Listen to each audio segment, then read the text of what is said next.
আসসালামু আলাইকুম রহমতুল্লাহ। আলহামদুলিল্লাহ সুম্মা আলহামদুলিল্লাহ। আল্লাহ পাকের দরবারে কোটি কোটি শুকরিয়া আদায় করছি। রাব্বুল আলামিন আমাদের ফরিদপুরের ভাঙা উপজেলাবাসীর কান্না এবং দোয়া কবুল করেছেন। আপনারা ইতিমধ্যে শুনেছেন যে ভাঙার থেকে যে আলগে হামিরদিকে বিচ্ছিন্ন করা হয়েছিল, পুনরায় হাইকোর্ট আবার আমার ভাঙার সাথে সেটিকে সংযুক্ত করেছেন, বহাল রেখেছেন।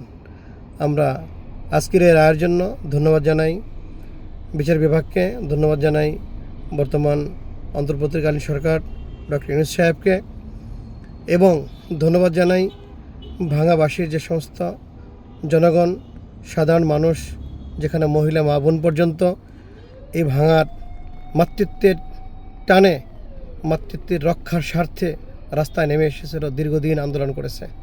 আজকে সেই আন্দোলনের ফলেই এদেশের বিচার বিভাগ আমাদের সাথে, ভাঙার সাথে সেই বিচ্ছিন্ন করা আলগি এবং হামিদকে ফিরিয়ে দিয়েছেন।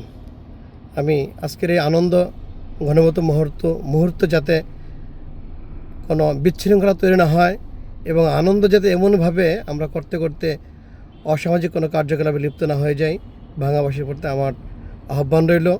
আমরা ইনশাআল্লাহ আনন্দ বড় আকারে উদযাপন করব, এবং যে সমস্ত চক্রান্তি মহল আমাদের এই ভাঙার বুক থেকে আলগি এবং হামিদকে বিচ্ছিন্ন করতে চেয়েছিল, তাদেরকে আমরা আগামীতে উচিত জবাব দেব ইনশাআল্লাহ। আল্লাহ হাফেজ, সকলে ভালো থাকবেন।